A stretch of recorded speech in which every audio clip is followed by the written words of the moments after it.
welcome back to day one of the 2018 Summer Split. Our next matchup hits Clutch Gaming against Cloud9 in our third game of the day, and it's time to take a look at the players taking the stage. Clutch Gaming had side selection. They chose blue for this one, and the roster is the same from last split. Solo in the top lane, Lyra in the jungle, Febiven in mid, Apollo and Hako in that bottom and support lane, alongside coach David Lim. And challenging them on the red side today, it's a new look, but it is Cloud9. In the top lane, Licorice. In the jungle, Sven Skarin. Mid laner, Golden Glue. Bot and support going to be Keith and Zazel with Coach Reaper. Yeah, it's going to be an exciting one to see if the new look Cloud9 can step up to expectations or rise above them. The summer split starts with, as we mentioned, Cloud9 rocking the world. 3/5 of their Academy roster got promoted for day one here. Yeah, and I mean, from their announcement, Cloud9, Jack and Reaper kind of gave a little bit of context, and they talked a lot about how the Cloud9 Academy team really had that fire, had that drive to win, and this is kind of what the Academy system was made for, right? If Golden Glue, Keith, and Zazel, were performing better in scrims, they can get on stage, and if they smash on stage, they can solidify their spot on the starting roster. Yeah, and some of that is actually true. I was actually talking with the FlyQuest Academy guys when they were here for the Collegiate Championship over the weekend, and they were also saying, yeah, no, the C9 Academy guys are actually doing really, really well and gave them a lot of props. So we'll see if this is true. Of course, this is a good test for this new trio. They are up against a team that finished top 4 last split. Clutch Gaming did steal the show a little bit last split. Yeah, and the hype of defeating TSM was a little bit undone by the third place match. They were one game away from the finals, then they did kind of get blasted by Echo Fox, but Febiven still is a monster, and Clutch Gaming bottom lane has been showing a willingness in previous meta to try new things. Paulo was one of the guys who really did like to play Ziggs, who really did like to kind of mix things up, and this is a team that has been steadily improving, I've felt, and if someone like Solo can really kind of step it up and become another carry threat in the top lane, hey, the sky's the limit. And he's holding a cordless mouse. The technology is there. I'm not sure what's going on there, but he's hovering that and making sure everything works. Have you seen this mouse? It doesn't scan when my hand's up here. Is this not VR? Are we not doing that crazy like light stick beat game? I don't know what it's called, but it's really cool looking. It's DDR, but with glow sticks. I was close. Thank you. Shout out Beat Saber, just randomly, just for whatever reason. That game looks cool. Congratulations. Yeah, there you go. Happy for that one. But either way, no, it's gonna be an exciting game. We do have the players in the lobby. All 10 are here. What we had heard during the commercials, we're pretty much gonna be ready to go right about at this time. And spirits are high. I want to see if Hako is gonna bring out his trademark thrash. Referee says the game's ready to go, so we are gonna get ourselves in a champion select on time. And Clutch Gaming's first game of the split versus Cloud9. And for the first time in several thousand days, it will not be sneaky. I don't know. It will not be sneaky taking up that bot lane role. That was something like 377 straight starts for sneaky. Some absurd number. Maybe like a 35-minute average game time. That's a lot of minutes. Math. And, he is not here, right? Neither is Smoothie. Neither is Jensen. None of these players were on C9 last year, right? This is a pretty crazy change. And you talked about wanting to see something new from Apollo as far as that Thresh, rather. I would love to see the Pike. We've not actually gotten to see it yet today, and I do think that we have some very strong playmaking supports who it would kind of suit their style, and you actually did the calculation. About 220 hours of game time consecutive is how much Sneaky played with Cloud9, and that streak ends unless something really crazy happens, the game gets dissolved and Keith has to leave. That's unlikely, though. Either way, Tarek, Braum, Irelia off the table, Clutch Gaming's bans. Meanwhile, Yasuo, Lucian, and Talia, as we've seen, banned away by Cloud9. And Lulu will be the first pick for Clutch Gaming in the summer split. And we saw what happened to Kobe earlier, right? If that happens to Keith, Sneaky might have to sub in, but barring that, I think he's going to be all right. So it is, first pick Lulu. Could be a number of different things. We have seen Lulu be used actually as the bot laner, as a farming Lulu bot. We have seen it in the mid lane. I've also seen a number of teams actually just doing this to try to pick it away as far as denying some of the super farming strategies. And like the bans here from Clutch, to me, are saying Cloud9 Academy probably does that sort of power farming, funneling strategy. When you're banning away the Braum, the Tarek, that's two of the big enablers. Lulu, I would say, is the third best enabler for that strategy. So it looks like they're really trying to prevent Cloud9 from running any sort of super jungle. And they're hovering right now onto Zoe, which interestingly enough was the first champion Jensen played this split for the Academy squad, but it's going to be a Nocturne right now. And we have seen some of those, the hard farm Nocturnes like back with Gigabyte Marines a full year or so ago. We don't typically see Nocturne be that kind of champion in this day and age, but We do see him be a much more common jungler here in this one. So Sven on the Nocturne, a Shen in the top lane, and Lear going to be on Graves here. Yeah, it should be very interesting. We have been seeing more and more kind of like lethal tempo Nocturne. It's one of those things, I would say, popularized in the LPL. MLXG, the kind of first guy that I'd really been seeing doing it quite a lot and being pretty successful with that. It's going to be Warren here. So pretty strong kind of team fighting style composition so far from Clutch. There's a potential that we're going to see some wackiness where Lulu could theoretically be played by Apollo or something. You could see a Super Graves still, but not expecting it, and definitely from what we have seen, and have not seen that yet at all in the LCS. Yeah, not the case here. And of course, yeah, super jungle, super mid had been definitely the most rare of the sort of new stuff here. But Graves, or sorry, not Graves, but Brand has been locked in now for Cloud9 and mostly is seen as a bottom laner. Yeah. So I think we do expect to see Keith playing that champion. Yeah, definitely the case. We actually saw Sneaky playing this in C9 Academy in their first game, which they did win on that Brand. So definitely something that we know their org is already running there also. And kind of a little cool interaction is actually, with Celerity on Nocturne. I was talking with Medios earlier today. He was telling me about how Celerity actually interacts with lethal tempo. And when you fear someone, you get 350 move speed or something absurd towards the feared target, which actually ends up giving you 20 flat AD from the Celerity, which then on top of lethal tempo, you're getting such a tremendous amount of damage out during that. It's all at the same time, and you're even getting move speed off of your Q trail, you're getting bonus AD off your Q trail, so a lot of synergistic sort of assassination pattern in a sense. You do 1 million damage during the fear duration, so yeah, I do think Sen will be very scary. What's nice is if the team tries to bunch up to defend the target, well, that's great for a Brand ultimate or a Brand W, and of course Shen can just join in. This is the old dive buddy comps, right? We've seen this so much back in 2013, 2012, Nocturne Shen being one of the very obvious versions of those, but just bruises that got onto the back line and assassinated targets, and you just did follow up from there. Yeah, it can be very, very powerful.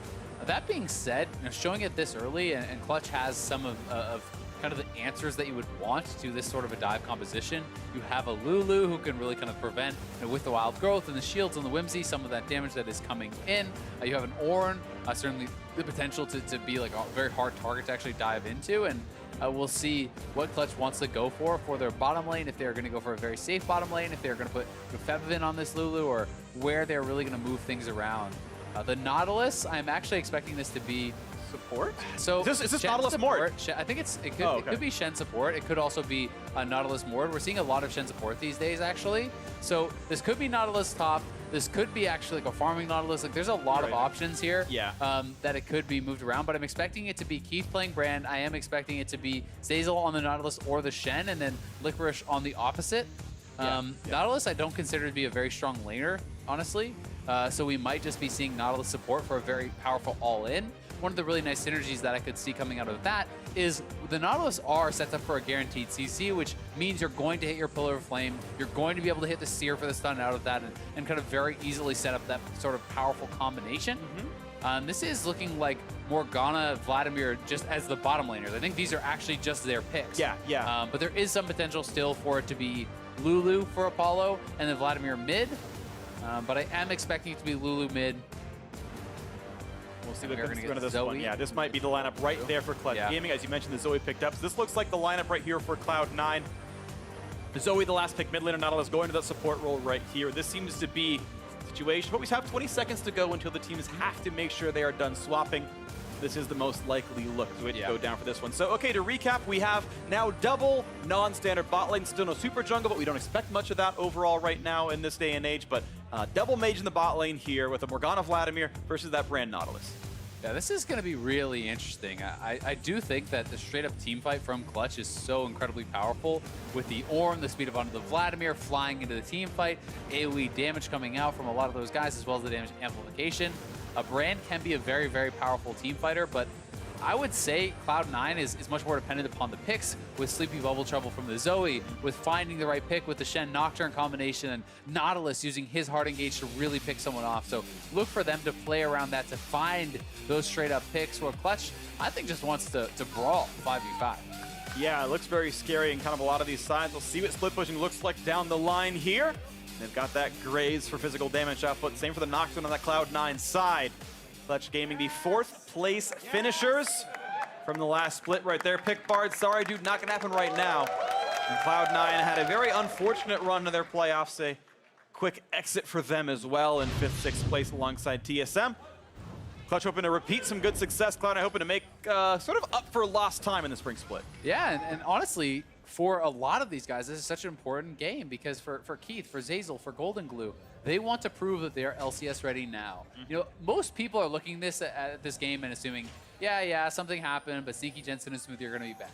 There is a world in which that does not happen if these three perform incredibly well in the LCS stage. If they do not, expect them to quickly be back in Academy and the stars to move back up. It's very interesting because I think the players all have their own different stories. For Zeyzal, he tweeted out today, he's very excited for his first ever LCS game, and this is a player that a lot of people had their eyes on that, you know, this is the next guy who's LCS ready. When's he going to get his big break? Interestingly enough, on Cloud9 itself, actually taking over for Smoothie, at least for today. But yeah, Keith and Golden Glue have been on the stage before quite a bit, and honestly have had fairly mediocre to lackluster careers. I think Golden Glue sort of famously with a lot of blunders. Binding. Yeah, it's gonna be a stun now onto poor Keith. He's trying to run away, but he's running out of health. Couple more autos will do him in first blood. That is not the start Cloud9 wanted. And Zeyzal is flashless. The binding up right now. They're gonna find it. 2 kills already before minions even spawn. Welcome to the LCS Zeyzal. Oh, that is a heartbreaker for Cloud9. Oh, that is just a brutal start. You know, Keith has had some rough times in the LCS and kind of picking up where he left off a little bit. I mean, that is you can't really put that one on Keith though. I mean, Zeyzal flashed out of the way of that binding right onto Keith. They either both would have had to immediately flash or Zeyzal just has to accept it. I mean, this is definitely, you know, not well communicated. Just seems like a panicked flash. Realizes it's going to hit him. And Keith does not flash at the same time, so there's no escaping. There's no point in Keith flashing now, and then it's just an easy chase down for 2 level 1 kills from Clutch. I really do think there was some bad individual plays. Zeyzal, after flashing, turned back to land E in an auto attack to root. Like, okay, Keith, I'll save you, but the time he lost meant that he was a kill, and maybe should have cut his losses. But now Lyra and Sven finding each other, and watch out, this is a very low health Nocturne. 300 health left on him. Auto's coming in now down to 100. He's got to be careful. The flash chase, he's going to go down. Clutch Gaming already 3-0 in less than that minutes. It is getting ugly. 2 minutes and 30 seconds in. Sven trying to greed out for this scuttle. He is so low on this early clear. You know, he's sitting there on low mana, 30 to 40% health, trying to do that scuttle, and great if you get it, but Lyra shows up for another easy kill for Clutch, and they are off to such an incredible start. And when we talked about win conditions, when we talked about the fact that this is a composition that wants to get going, that wants to be finding these picks, if you're putting yourself this far behind, it's so hard. Oh, and they're trying to invade for more of his jungle. Look at this. You see the team kind of running around. They know Sven's going to rush for blue, so Lyra's like, guys, I'm pretty sure I can fight this guy. There's a control ward. Yeah, there's some vision coming out. Hako's here and says, no, Sven, this is our jungle. I mean, it's a red buff Graves versus a level 2 Sven Skarin. Like, what are you supposed to do? You know, yeah, he has his Sphere, but he's not going to be able to fight at all. So it's both scuttles going Lyra. He already lost his red buff when he died to Lyra.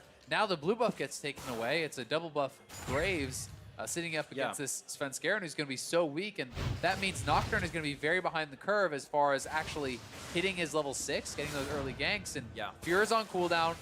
No chance to ever be able to fight this. And really, it's just kind of greedy to be going for that scuttle without the vision control. And I believe it was actually a ward from Bepton that spotted Sven Skarin going into that river and finds that early kill. It's a play every jungler has made. It's a play every jungler has regretted. You want those scuttles so badly in this meta, but you have to respect the power of your opponent. Kill, of course, worth more here as Licorice trades blows with Solo in the top lane and farm close to equal. We'll see now which players can recoup. I believe with how early the kills went in, Cloud9 did not lose any CS. Of course, yes, they did lose Dark. They gave over Dark Shield stacks to Apollo. That's, of course, going to feel good for Clutch Gaming. But the landing phase itself not going to be changed by too much. And so we'll see if this comeback can happen. This has actually been, I would say, a day that has shown games be able to be quite close. And so, and comebacks happen as well, as we saw from TSM. So, it's a game not out of reach, but disheartening and now requiring of a little bit of mental fortitude to make sure you can still play this game right for Cloud9. Yeah, definitely the case. I mean, by no means is this gold lead, you know, unwinnable, right? They are not even 2,000 gold behind, but they need to stabilize. Oh, he might just be dead! Into the mid lane, Golden Glue answers back! Getting a solo kill on Bepton, one of Spring's best performers, and you can see Bevin was not happy about that one. The frustration clearly visible on his face. Golden Glue with a great start here for Cloud9, getting one back. And you talked about the mental fortitude required. Yeah. Seeing a solo kill on your opponent's star player is going to make you feel pretty good. Yeah. Courtesy of your own star player, Golden Glue stepping up into very big shoes, and that sleep landed very well. Yeah, beautiful sleep around the corner. Actually, did that It looked weird. I think it still hit the hitbox. It had to have.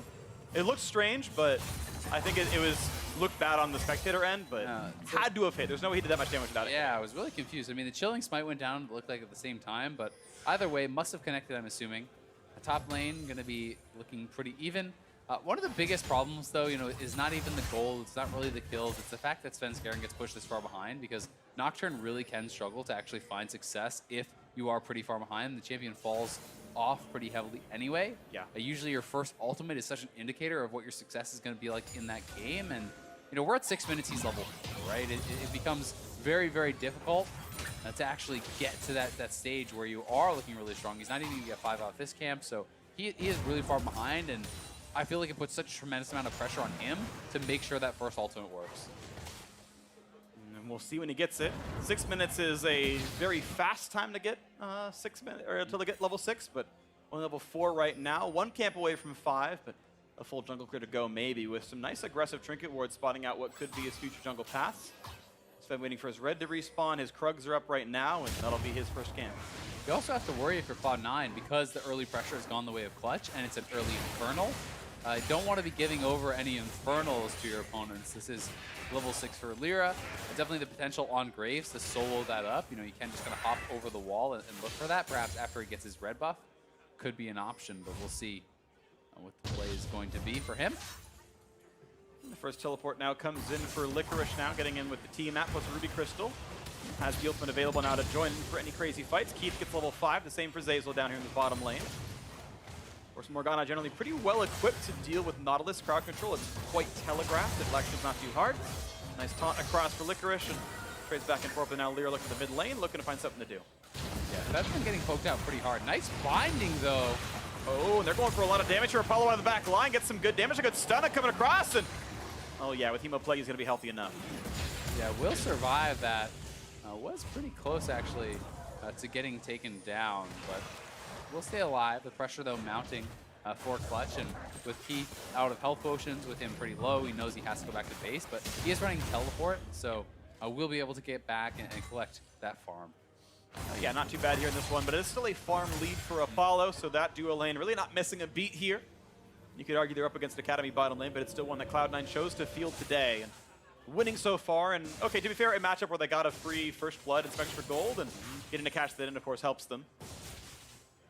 Yeah, things looking good for Clutch so far. Obviously, it was a horrible level 1 for C9, but that is kind of the circumstance that they put themselves in, with their level 1 positioning. So it's not as though you can say it's just bad luck or anything like that. You have to be very cognizant about where you're playing, and that's, I think, one of the really nice things about some of these teams that do aggressive level 1s is mixing it up, not allowing your opponents to know what you're going to do, kind of makes them always have to play with that respect, have to play further back. Ooh, they want this one. Here comes the attempted sphere, but they've got to get right back away because suddenly Lulu and Graves are in the mix. Ignite is on. Golden getting away with this one. Sven is barely going to live, but the anchor toss is going to land. A nice stopwatch, going to immune. No, the ultimate didn't actually come through. He still got the cooldown left for himself. The Nautilus there didn't finish casting, but Kevin's still going to stay alive. Lyra there for the defense, and the support showing up as well. Hako keeping the team alive. Yeah, well done there from Clutch, and that's actually a lot more expended on the side of C9 because that is the flash, the ult from Svenskeren, as well as the ignite there from Zeyzal. The bottom lane roamed up while Apollo stayed bot to actually keep farming. So that first all-important ultimate out of the Nocturne not finding any success, and that is going to put him even more behind on the curve because now there's no real chance of fighting against the Graves. There's no real chance of having any pressure until Paranoia is back up, which is going to be quite some time. Really long cooldown, still waiting for another minute and a half till that's back up right now. So we'll see what about 11 minutes into the game for round 2. Nice quick Sanguine pool there, and Apollo's fine. Looks like he's communicated with Hakuo, like, I'll Sanguine pool the anchors. You can save Black Shield for a little bit later. They don't waste any cooldowns that way. Lyra's still clearing quite nicely, level 7, but Sven has managed to match that level, so catching up pretty well is at least decent in levels, but still quite a bit down in gold. Yeah, there's more on the map right now kind of for Lyra to farm, so he will still get up inexperience certainly, but Yeah. yeah, it's definitely concerning anytime you have a bad early start as Nocturne. You know, you will have opportunities, especially it's not as bad because you do have Shen with you, so they're having that pairing, having the dive buddy means there's more of a chance of actually eliminating someone in the back line. But the question is kind of like, who do you really dive? You can't really dive the Vladimir. You don't really want to dive the Morgana or anything. Morgana, you know, maybe building in towards the Zonias. Yeah. You can try to go for Febvin or Lyra. Those are probably your best targets, but as long as they are together, there is Black Shield for protection, there is Wild Growth, there is Whimsy, there is Lulu Shields, and it's not like there's any really easy target like an Ashe or a Jhin or something that is the clear target to eliminate. Yep, the Shen Nocturne were grabbed right away in the draft, so that was the very first two things that C9 picked, so this is kind of what happens. They showed their hand, they wanted to go for the hard dive early, and Dutch Gaming able to find themselves some pretty good defensive options. You know, sometimes it can be hard. You've got to pick something first, and if it's core to your strategy, that opens you up for counter picks. Still can be played around, of course. We'll see as the game continues, but you can see the bottom lane, that turret is just hemorrhaging health. It's down to about 1/3 HP, and I think one good gank from Lyra that can knock it down in one fell swoop. Yeah, really the case. And you know, maybe Lyra doesn't even have to go for it, even just kind of protecting them from that attack. But Svenskeren has his ultimate again, so they would love to get a kill bot lane and try to turn that into a dragon. They're coming down. Nice plays into the front line, and now with Sanguine pulled down, and the Black Shield gone as well. Where's the re-engage going to come across? Very low health, and the Vlad, they get the pop. He was out of cooldown. Is the Morgana going to drop as well? And they find the answer. Cloud9 ties up the kill. Now a chase on a Peppermint. Ignite is on, down to 500 HP. The flash forward, he's a chicken, but doesn't matter. Looking for the chase, the jump in, and he's almost going to get him. But Peppermint stays alive. All said and done, Cloud9 2-0 in the bot lane. Yeah, Cloud9 converting on that play big time. Apollo and Hakuo not showing the respect to the fact that Svenskeren could have his ultimate back up. They did not have the timer on that, and Cloud9 gets exactly what they needed. A couple of kills. They will get the Infernal, and just like that, they're right back in it. Really nice. This game only 700 apart. The Rift Herald could matter. That top lane's getting pushed, or at least was shoved in as Shen rejoins the fray. I want to see where that Herald can go, but it could answer, and it could get first turret and push the gold back up. Watch that fight again. Now here's this is one more time, and Clutch kind of getting baited, honestly, by the fact that the binding landed. They go forward, but Svenskeren's already here. The Shen ult is already on him, immediately coming through, and they're able to very easily burst down this Vladimir, who had no pool because he expended it in the earlier fight, and then Golden Glue again, going for the chase down and the kill. Not going to be able to find it, and it's Clutch looking to knock down first turret. That still is an advantage they have going in their favor, because this turret is very, very low, and it should be going their way. Yeah, with 4, this is a foregone conclusion. Unintended as the turret goes down. Gold to be shared between Apollo and Lyra. They also have that Rift Herald available. That is something that Lyra was able to trade back on the top side of the map when his bottom lane was dying, so we'll have to kind of track and see how effective he's going to be with that one. Last time, CLG was not able to really find a good opportunity to use it, and Rainover ended up kind of just dropping it as the cooldown was expiring and getting nothing. So while it is more powerful in this patch, it's still not guaranteed. It's kind of like potential to get a lot of gold, but nothing is really written in stone. I actually kind of like what happened with it, because the upside got a lot better and the downside got a lot bigger as well. Where like it's very easy to kill out of combat. The weak point damage has been doubled, but yeah, if you don't stop it, it will take 2 turrets by itself in some cases. I like that. I like the sort of sharper goods and bads, because you can really see who can make better plays out of it. Either way, we are in a game with a 1,600 gold lead. Clutch Gaming back ahead after that bot lane turret fell, and they're in very good spots. Spellbinder's Orb already done on the Vladimir at 13.5 minutes. He's ready to go. And the lane swap coming in. You can see Apollo getting sent back up to the top lane. They are looking to pressure down this turret. Rift Herald is available and on that side of the map. Svenskeren, though, does have Paranoia once more. He could work his way up here. We'll see if it's going to be in time to actually defend this Rift Herald push. Now, that turret is looking still quite healthy, but not sure they'll be there in time. I mean, C9's trying to make the roam, though. Yeah, 2 vs 3 plus Herald, and they are not trying to clear it away, so that will be top turret going down 2-0, and turrets Clutch played that one quite well, and Apollo 350 gold richer for being in that location as well. And Clutch Gaming, and I say kind of picking up where they left off to a certain degree, doing quite well, I would say, in the postseason. Getting top 4 is really impressive, and now looking for the next big move as Hakuo roams with those mobility boots, looking for the mid lane, not quite going to be shut down by Golden Glue. Collection will be before the Sleepy Trouble level lands. And sleeps and goes away, but no real damage dealt. Yeah, I mean, Clutch really barring that one poor fight on the bottom side of the map, kind of not respecting the fact that Senscaran could arrive with his ultimate, has played a very, very good game. Even with that, they are still certainly ahead. It was a costly mistake, though. A couple kills and the Infernal, and we'll see what they can make of that. Keith, though, going to be working towards a Morello. I really do like this as a rush. Early Spell Pen is so powerful on the Brand. So he has his Sork Boots, he has that Oblivion Orb, so he already has all that flat pen, and then building up the healing debuff against a Fleet Forward Graves, and especially against this Vladimir, is going to make him so much easier to actually kind of burn down.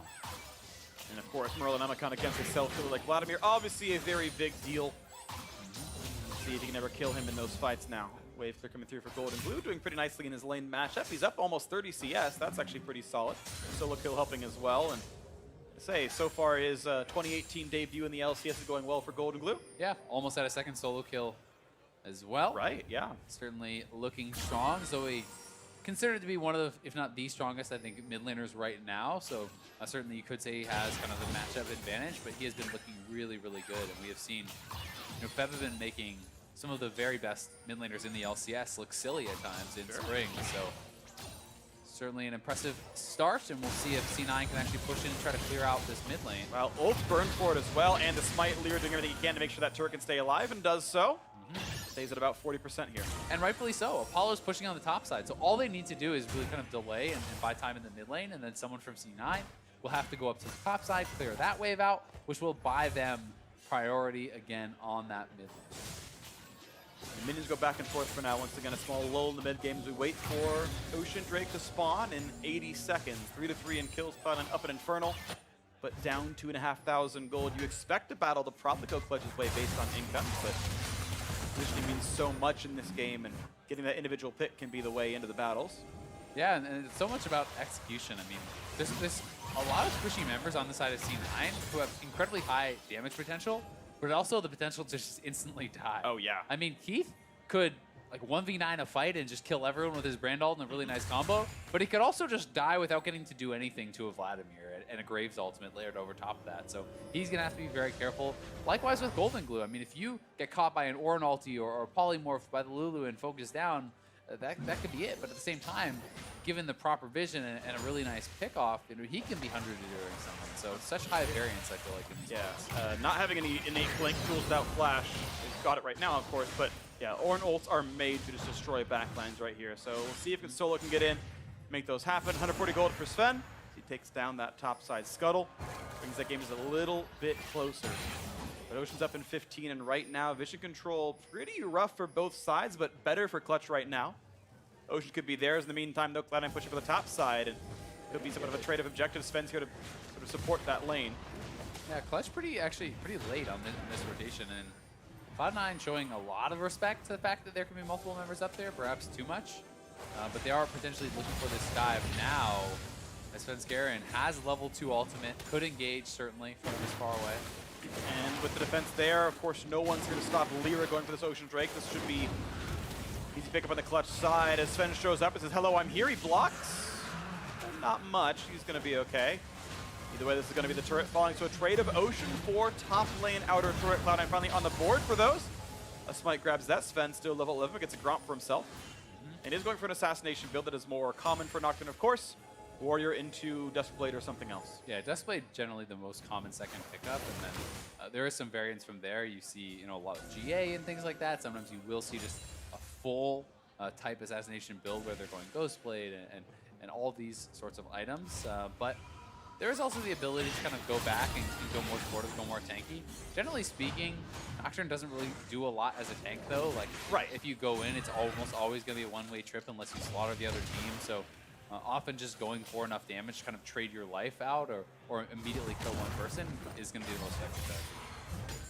Unless you can get those trades later on in these fights. It's done well with that one bot lane gank, but we've otherwise slowed down since then, and we'll wait for our next ultimate soon.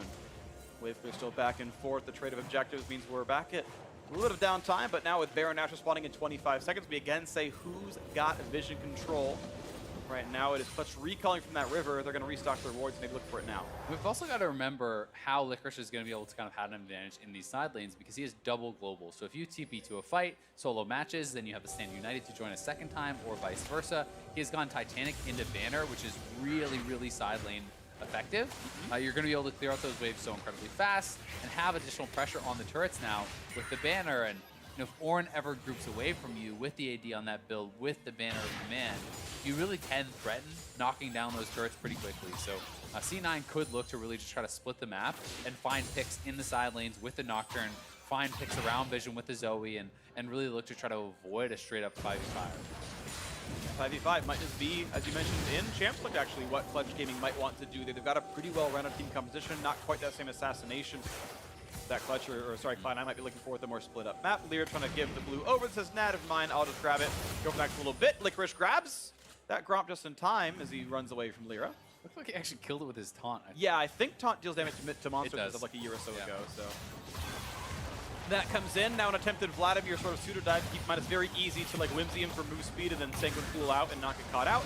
But that's enough space to give away that mid lane outer turret, and Clutch Gaming up 3-1 in turret score now. C9 is collapsing, though. They have Zeyzal here with the ultimate. Oh, the Paranoid gets bound! That is a heartbreaker, but he still finds a way onto Lulu. Gets a ton of damage there, tries to cut away, but still gets knocked up. And the fight is on. Licorice reaches the back line, looking for somebody to kill. Looking now is Zoe. The Ignite on Hakpo is going to lose his life. He's down. Going to Glue gets another kill for himself. And Apollo, now his days are numbered. Vladimir is going to pop the zone. He's buy some more time. The flash is away. He should still die in Cloud9. Win a 2-for-0 yet again, killing the bottom lane. Yeah, and they could potentially go over to Baron here if they want. They know Lyra has to go back to base. They could just play it safe and go for mid lane turret. It looks like that is going to be the option. Golden Glue living with a sliver of health, and Clutch not able to pull off the backline dive, not able to really get Apollo in and have that kind of backline access. He was not able to get on top of Keith or Golden Glue and finish them off, which meant they didn't have enough really going on in the fight. And the start of the fight looks like it's going to be so good for Clutch because the binding is actually landed onto Svenskeren. This is honestly the Nocturne buff in action with the longer Paranoia. Gives him the time to get in. The one-man Ornn ulti, though, not even hitting Svenskeren. So the Ornn ultimate very ineffective, and then Apollo not really able to get over onto the back line, not getting a lot done in this team fight. He needs to be on top of Golden Glue or Keith at the start. Instead, he was hitting Zeyzal and Licorice and Svenskeren, and that in combination with the fact that Solo got a very ineffective Ornn ult meant the fight looked so different than what Clutch was expecting. Yeah, absolutely the case there. So, well, maybe rough stuff from the Clutch Gaming side, but Cloud9 feeling pretty good about that one, getting the game very close now. Only 200 gold separates these squads, but even with a fight like that, it still means his gold is close, and it is anyone's game to play. More of a burst-focused build for Golden Glue, though. Luden's Echo and a Lich Bane, he is very much about getting that single target and finding that damage. And so far, 2 kills on the board. He's done a good job of that.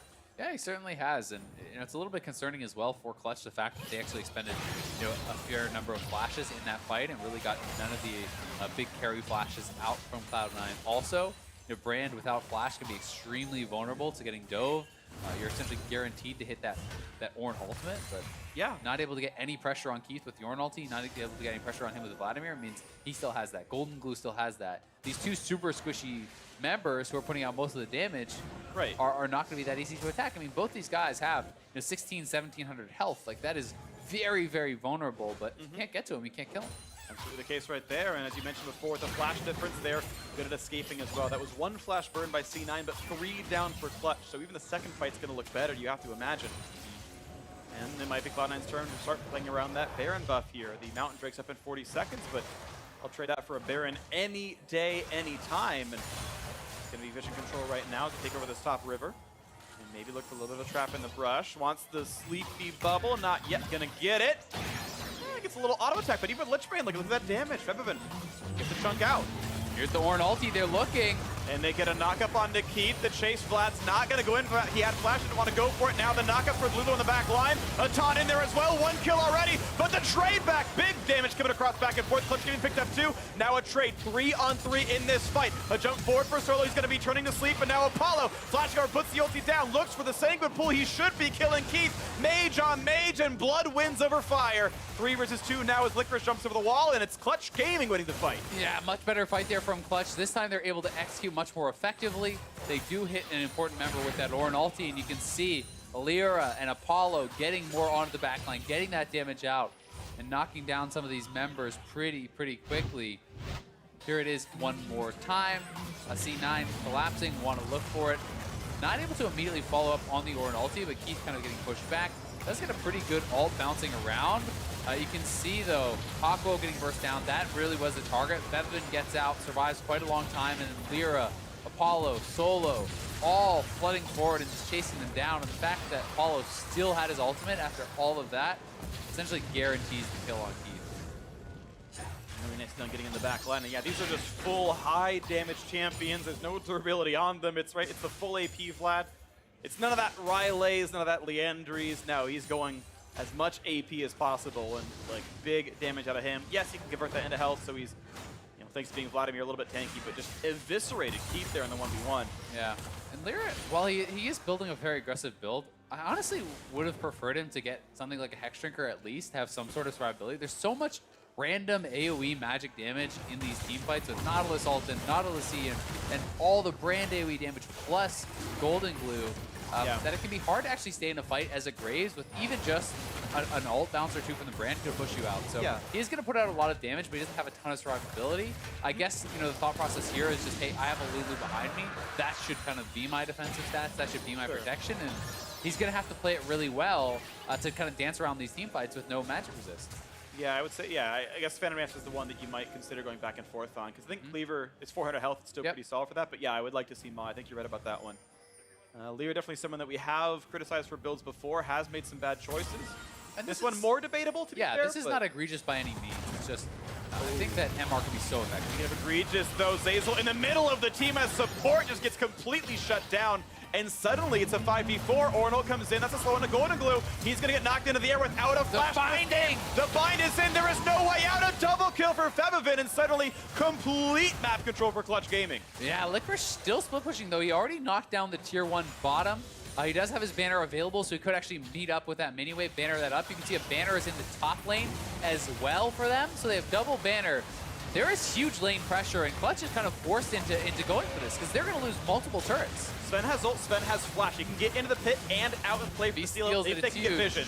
He does not have his own trinkets available. Keith can't do very much here himself. He's got a control ward, does put it down. They now know. Sven could go for the ult, could go for the steal. He's going to try before the ward drops down. The spike fight, it goes over to Lyra. They get the kill, traded back at the very least, but look at the base in the bottom lane. So critical for Clutch there that they got that. If Sven Skaren steals it, that could be essentially game ending. They can't get back to base without that Baron recall very fast. That could have been inhibitor going down for Licorice. Even still, they have lost both their bottom lane turrets to this split push style build that I was talking about from Licorice with the Titanic into that banner. They have a banner as well on Zeyzal, who would drop that in the top lane and was pressuring there. And they really are utilizing that well to kind of accentuate the strength that Chen is already bringing. Okay, so Baron buff on, a 1,600 gold lead, the reset. We can watch Clutch have to take that Baron. Yeah, very close. Sven Skaren actually going in, smites first there. Not able to quite get it down to about 490, it looked like, hit 300 before the smite came in from Lyra, but it's really a guessing game there. You know, had Lyra smote a split second earlier, well, Sven Skaren steals that and maybe Cloud9 wins off. Still a good attempt from him, and not that costly because the cooldown's relatively short. I like what Clutch did. They seem to all stop DPS and Baron. I think Sven smited hoping that Vlad, you know, the E blows up or a binding gets or something, but they actually focused on the Nocturne, and I think Lyra just smited reactively after seeing the first one burn. Either way, of course, well played by Clutch, and a nice try by Sven. Now looking for more plays in the mid lane with Baron on. The wave clear is difficult. Yeah, and this push starts to get shut down, right? Ornn is pushing this up. There's a massive wave in the bottom lane. That is going to be Baron buffed up, and you can see that is going to be shoved in. They can kind of dance between mid and bot. They're trying to get vision control around there. The pink dropped by Hakuo is to help really facilitate that movement back and forth, and they're just going to kind of converge on this bottom lane. Licorice does have Stand Unite to join if he needs, though. Golden Glue might try again, but he's not in range for any of that. That sleep was so much farther away. Look for the knockup. They actually find out on Zeyzal, but goes out the anchor, he's going to be okay. Golden Glue still trying to wave clear. We'll see how much of Cloud9's base they're going to lose as Clutch keeps going for the pushing here. Their lead now 3,000 gold, but a lot of that in their pockets. Turret on the inhibitor gonna fall. Yeah, I think at this point they're probably giving up the inhib. We'll see if they make the call. Go for the fight, but it's only a knock-up onto They the go. one champion. Here comes the play in the back line. Huge burst damage coming across. 1 kill already picked up. 5v4. Hakuo low. Black shields himself. And the re-engages in. The second kill now picked up. Licorice gets a lot. But look at that Vladimir damage. Getting some of the backside as well. His own double is Apollo on that champion. Now it's Cloud9. Maybe forced to run away. Health bar's getting low. They do get that trade. A shutdown. Zazel getting the gold onto this one. Looking for the knockup. Not going to find that yet onto Licorice. Gets clapped up but stays alive. 3 versus, it looks like 2 now is actually Clutch Gaming get the inhib, but lose more in the fight. Yeah, they lose 1 extra there. Enough CC from Cloud9 to lock down and kill off Apollo before he could heal back up. And Apollo now does have the Zonias, so that is going to be a big purchase for him. Being able to get that much more done in the fight. He just barely did not have it in this fight here. So here it is one more time. The Orin ulti comes through. Paranoia dropped. Honestly, kind of defensively for Keith. That was actually a really good time for Svenskeren because you lose vision of Keith then, and it makes it very hard to kind of go for that follow-up dive. And then the dive coming through, able to actually burst down Bevvin this time. Lyra kiting away from Licorice. Apollo getting work done in the backline on his own. But all the CC coming through. There is the taunt into the hook, into the follow-up from Golden Glue, and getting that kill on Apollo means Clutch cannot close the game out. Do have to back off. And we can see the gold difference throughout this game, spiking up and down throughout this one. Cloud9 had some limited times of being ahead, but it's just been this very chaotic game right now, resting at 3,000. I would probably still take the inhibitor for -1 kill, but with Baron buff timing out now, we'll see what else can happen there. This game's sort of on a reset here. 50 seconds for that Drake to respawn. And by most rights, I feel like it should go to Clutch with their gold lead, with their ability to 5-on-5, but we'll wait to see if C9 can navigate the situation. It's right now a rotation to the top side as Tier 2 is under siege with some minions there, but a full health turret could be hard to kill. A knock up there on a Licorice going for a lot more damage. Nocturne ults in for this one. Will there be a fight though? Golden Glue is far, far out of range, and there will not be an engage here. That is an ultimate cooldown burn. Yeah, just kind of using it defensively, trying to create some chaos there, but it means Nocturne is essentially useless now. And on this next push, it becomes very hard for him to get any sort of backline access, and I think Clutch will now push aggressively off that. You can look to just straight up do a dive, go for a 5v5 fight here. I feel like Nocturne has no ult. He's going to be so much weaker. He attacks the minion, finds a little bit of damage on Lyra though, not getting a million off of him, but hope always matters. The wave clear comes through. Brand pretty good at that one. One of the things that does keep games from snowballing out of control is mages that can kill minions fast. But look at the waves in the side lane. There's, you know, in the bottom lane, super minions are already coming into the base. A big wave stacked up here in the mid lane. It's looking like for Clutch also. Cloud9 is going to have to respond to that. Orin ultimate is available. They're trying to set up on the side and get ready for a potential dive here. And we'll see if they can actually make this happen. Also worth noting, Storm Razor completed for Lyra, continuing the aggressive trend. Big damage. Oh, the ult's only going to land on Zaza with a burst damage. So good on the top side as Keith falls. 5v4 in the fight. Licorice has been trying to join this one, but look at the burst coming across. They've already picked up 3. Clutch Gaming wiping the floor with Cloud9. Kills across the board on the bottom side of that map now as the fight continues. Look at the burst coming across. Sven going to get the GA pop. But this could be the game ending right now. A taunt Licorice trying to buy some time, but he's now alone against the world. Clutch Gaming 5v1 looking to slow him down. The slow is in, and now it's time for the turrets. The minions are there onto the Nexus turrets, and there is no defense to be had. Clutch Gaming, your 4th place finishers from spring, gonna start this season 1-0, taking down the new look Cloud9. Licorice's defense not going to matter. He can't dodge this loss as the Nexus falls. Nicely done there from Clutch, closing it out in the final moments, finding Brand with that Orin ulti. So hard for Keith without a flash to ever escape that. And when Keith died before Licorice's ultimate is able to actually come through with that Stand United, you know there was no real chance for Cloud9. With no Nocturne ult up, with no Shen arriving in the fight, you're almost fighting a 3v5. And yeah, Clutch is able to close it out from there. And Cloud9 chose to defend the Tier 2, and that was a good punish there. Solo pops the art, says we can take this fight, and they were right about that one. Props to Cloud9 though for making what was a horrible start become a very competitive game, right? They gave up 3 kills before 230, 2 kills at level 1, and still were able to make it competitive. Golden Glue in particular, I think, did show a very strong game. Solo kill onto Febvin, able to consistently push him in, kind of have pressure there, but Clutch in the end drafted for a strong 5v5, They played to their win condition. They grouped very well, and Yeah. honestly, just played a strong, solid 5v5 style game. Yeah, and Lear went for a very aggressive build. He went for pretty much optimal DPS, and to his credit, did not die, did not get picked off, was able to play around the zone quite well, play on the team fights well, and did a lot of damage in these fights. Most on his team. Yeah, looking again at the damage graph, you're right. He topped the damage charts in the jungle Graves, and it was not a funneled Graves. It was not, you know, if I've been okay, yes, playing a support, playing Lulu, but still taking the farm. And Lyra is a player that I feel like people were waiting to be amazing during spring, because back on Envy, back in 2017, this guy was turning heads. He was voted all-team #1 jungler in the spring split, and just had been so good. And then he gets on a clutch, and it's like, where is Lear? What's happened? We are in a very tank-focused style, and he was playing those champions as well. Graves is good again, and he's back on a carry in the first game, and does exactly that. Highest damage in the team, aggressive build, and does great in this champ. And it's kind of crazy to think that they got 4th place with Lyra not even really playing to his peak, right? Yeah. So, you know, this is certainly a team that I think does have a lot of potential to improve. You know, Solo has, I think, been growing and improving as a top laner. If Lyra is back on point, is working well in this meta, the sky is the limit. And, you know, to his credit, played it well enough, didn't need any defensive items, dodged pretty much everything he needed to. And the caveat is, how good is a test against the new look Cloud9, if it's a great team or a weaker team, but we'll see. Either way, for more on that game, let's send it down to Avli and Clutch's veteran bot lane carry. Thanks, guys. Apollo, congratulations on your victory and for being the first non-traditional bot laner with your Vlad in the bot lane today to be successful with that.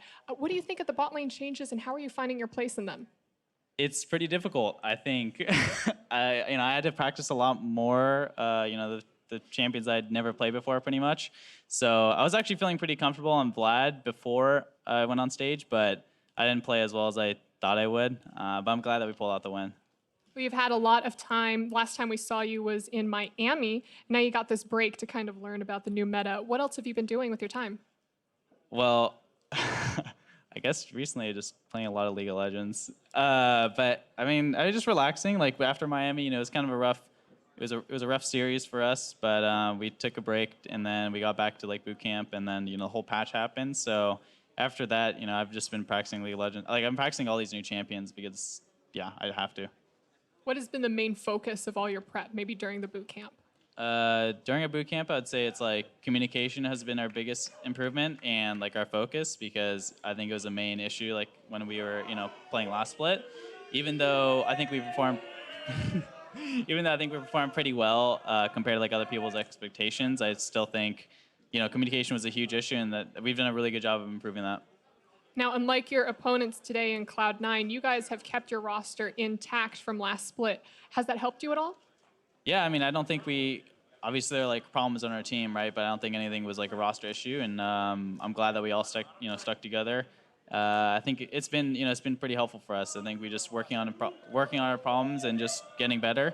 I think C9 had some roster changes. I think it was a surprise for everybody, including me. But I mean, they played pretty well today. I think I think the game should have been a lot harder for them, because of the level 1. But they played it well and they came back.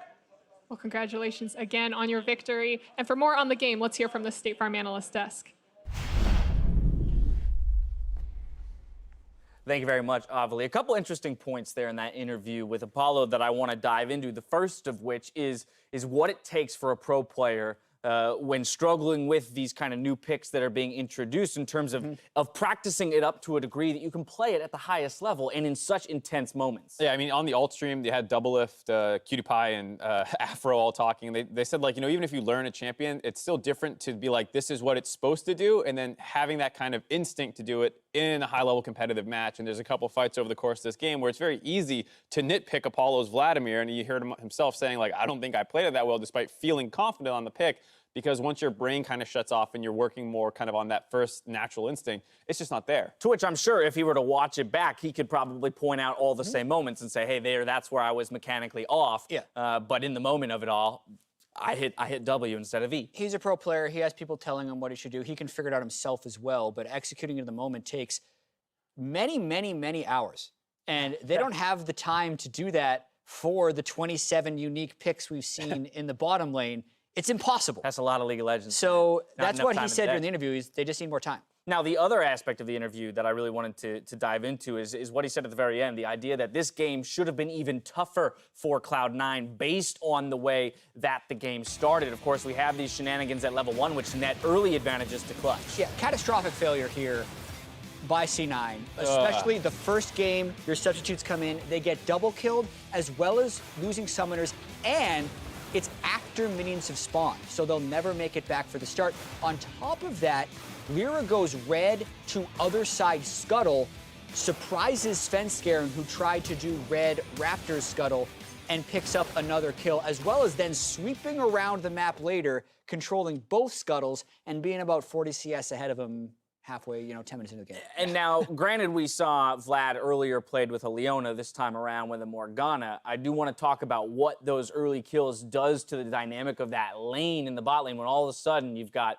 kill advantage, XP advantage, summoner advantage on that side. So I'll start by saying, who really knows exactly how these matchups go? How many times have I watched this? I don't know, but Why are you even here, Mark? I don't. I'll just. Jat, I got quit now. I got it. No. Give me the screen time.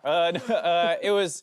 You understand the counter picks. Morgana was always a counter pick into Nautilus for those reasons. Brand is basically a lane bully. Even if you play him in the carry or support position down the bot lane, he usually dictates the pace of the laning phase. And when you die like that early on, you come back to lane, you're behind XP, it just completely neutralizes what that pick is supposed to do. And even though the Morgana was there to counter pick the Nautilus, the Brand still probably should be dictating that lane, but once that all goes out the window, the Vlad and Morgana can actually push their advantage a little bit. I think that's then where we can turn and give some credit over to the C9 squad in the way that they did claw their way back into this one with some intelligent uses of the Nocturne. Agreed. They hit ultimate spikes. Zazel goes in, gets Black Shield out, just pops an ultimate down, and it's a pretty easy double kill when they send about 4.5 people down. You could see Golden Glue Zoe was already on the way, but they didn't need it. And this is where you think, wow, C9 actually made a game of this, and Apollo even referenced it in the interview. For most teams, what happened in level 1, especially in the current game state where we have fewer rubber banding mechanics and it's easier to get a giant lead by 15 minutes, the fact that Cloud9 actually made this close is pretty admirable. Now, that said, we get to the 24-minute team fight, and that's where it kind of falls apart for Cloud9. They are the initiators in this situation to some degree. Of course, the Ornal comes through, but nothing really comes as a result of it. Nocturne perhaps mistargeted. Mark, what do we think? Yeah, it's one of those things where the people you're kind of hitting down on this are not the key threats. You get rid of the Morgana, the Lulu is kind of forced out of the fight and will eventually be killed. But while you're doing that, the two people on the side that were occupying those positions were the Vladimir and the Graves, and so you're kind of kiting through them. They drop a ton of damage down, and then they're still alive to actually finish you off. So in the previous fight that C9 actually won in the river, you had Apollo slightly mispositioning, using his W a little too soon, and he was able to get killed. When Vlad is kind of untouched in a fight, you get to see why he is such a strong champion and why he's kind of being played in every position right now. From there, the Barons picked up by Clutch Gaming, able to close it out in not too long after that. And now I want to kind of distill the discussion back to the Cloud9 roster in and of itself. We talked about these guys at the top of the day. It's a very peculiar move. It has sparked a lot of conversation within the community and fans of this organization. But ultimately, one game in, so let's make some big overreacting statements. What is the verdict here? I mean, do these guys deserve to be playing on the LCS stage without the knowledge of, the specifics necessarily to why they were subbed in? C9 Academy went 1-1 with the LCS starters. The two, actual Academy players were the ones who won them the first game and then kind of lost in the second game. So who knows? They didn't look very impactful in Academy. Right. And here's what I'll say. I thought Golden Glue played a really good game. Yeah. His Zoe had a huge amount of influence. He got a solo kill on the Febivin. Right. The first kill in the game for Cloud9. He had more roaming pressure. He had the most damage in the game. You could see that even though the team was in a hole. Keith and Zazel made that big mistake level 1, but actually fought back. And it's going to be so interesting to track what Cloud9 decides to do from a Reaper and Jack perspective. And I think a lot of it will have to do with the attitude and the level they feel like Jensen, Sneaky, and Smooth are at. Because I feel like if they get that back, almost no matter what these guys are doing on stage, you're probably putting those original Cloud9 starters back. I think they played really well considering the circumstances. But if you look back after week 2, and this team's sitting at 1-3 or 0-4, it doesn't matter that this game was close. It will matter that they lost, and that will be what people judge them on down the road. So it kind of makes you hope that tomorrow we see a game where maybe the first 10 minutes are killless, give them more of a bit of an even slate and see how they operate from that I would point. rather see, like 3 kills in the first 10 minutes, but for them, yeah, exactly. The other way around. Fair enough. Let's go ahead and flip the script. I do want to take this moment halfway through the day to re-pull up the predictions as you guys laid them out from the top of the day. Really? Of course, Yeah, let's talk about that one. Jat was our winner of the spring split when it came to the predictions. Thank you. But through 3 games for today, reminding I everyone that believe I beat Mark Mark. is sitting at 2 correct and Jat only at 1. I won by 4. Oh my God, that was last split, and I inted at the end to try and catch you. Yeah, I was down 1 game, whatever. Ming, I get it. He's not following the North American scene this closely. Jat, they benched 3 of their starters, right? They look good, man. They lost. Did you see Golden Glue? They evened the game out and then still lost. It was close. It was close. Yeah. So Jat cares that it was close. Nobody else will in a week. not worth But anything. Jat definitely does. Up next, we got the return of FlyQuest and Echo Fox to the LCS stage. Meet us back here for that matchup after the break. You have a brain today. I don't know if I've ever had one, coach. Yeah, it's gonna be a stun now onto poor Keith. He's trying to run away, but he's running out of health. Couple more autos will do him in first blood. That is not the start Cloud9 wanted. Do you want it? I'm building. Yeah, I'll take it. Got me. Yep. More cash. Nice job. Nice. A jump forward for Solo. He's going to be turning to sleep, and now Apollo. Flashguard puts the ulti down, looks for the Sanguine pull. He should be killing Keith. Mage on Mage, and Blood wins over Fire. And the re-engages in. The second kill now picked up. Licorice gets a lot, but look at that Vladimir damage, getting some of the backside as well. His own double is Apollo on that champion. Now is Cloud9. Maybe forced to run away. Health bar's getting low. They do get that trade. Okay. Hey, I'm Zoe. We win. Go mid. Welcome back to Remember This? Back in 2016, during the spring split, CLG was dominating TSM during their Week 1 match. TSM attempted to grab Baron in order to tip the scales back in their favor. Unfortunately, despite TSM going all in during the team fight, CLG wiped the floor clean of TSM, allowing them to take down the Nexus. Final nail in the coffin here for Game 1, Week 1 of the spring split. Bjergsen goes down, and Counter Logic